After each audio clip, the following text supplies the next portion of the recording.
ease up. Yusra, get back on the boat. I grip the rope more tightly. I'm not letting my sister do this alone. No one is going to die on our watch.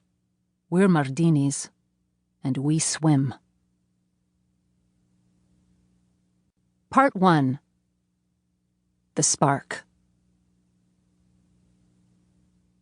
Chapter 1. I swim before I can walk. My dad, Azzat, a swimming coach, just puts me in the water.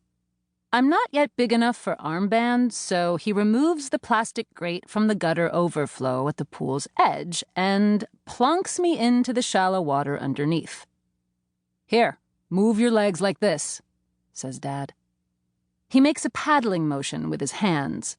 I thrash my legs until I work out how to kick.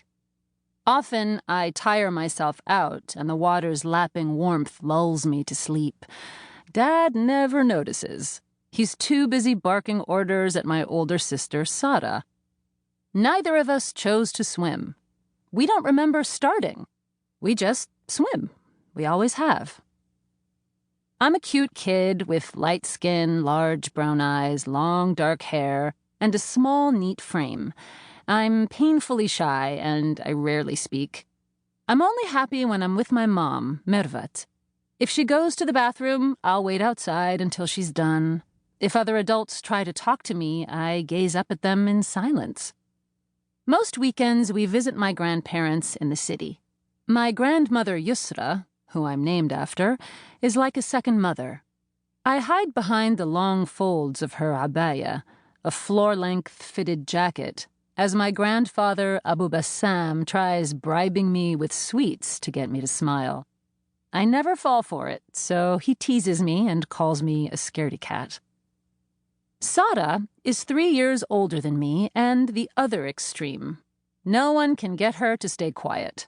She's always talking to adults, even strangers in shops, babbling away in a made-up language. She likes to interrupt tea parties by standing on Grandma's sofa and talking nonsense, waving her arms as if she's making a speech. When Mom asks, Sada says she's speaking English. We're a big family. Mom and Dad have 11 siblings between them. There are always cousins around. We live in Sit Zainab, a town south of Damascus, the capital of Syria. Dad's older brother, Ghassan, lives in the building opposite us. His kids, our cousins, come over every day to play. Swimming is the family passion, and Dad expects us to share it. All Dad's siblings trained when they were young. Dad swam for Syria when he was a teenager, but had to stop after being called up for compulsory military service. When Sada was born, he returned to the pool as a coach. Dad has always been a passionate believer in his own skill. One day, before I was born, he threw baby Sada into the pool to prove how good a coach he was. He wanted to show the others he could even teach his baby daughter to swim. Mom looked on in silent horror as he fished Sada out again. The winter I'm 4, Dad lands a job at the Tishreen Sports Complex in Damascus, home of the Syrian Olympic Committee.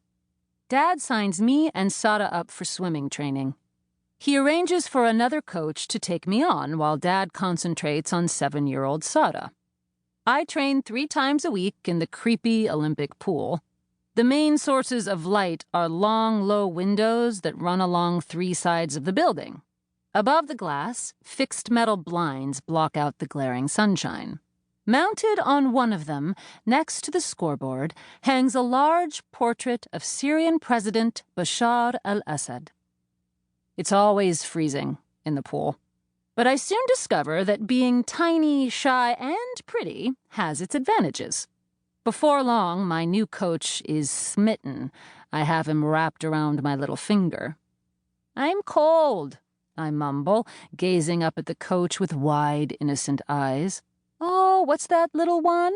says the coach. "You're cold? Why don't you go and take your towel and sit outside in the sun for a little while? What's that, Habibti, my dear? Oh, you're hungry too? Well, then let's get you some cake."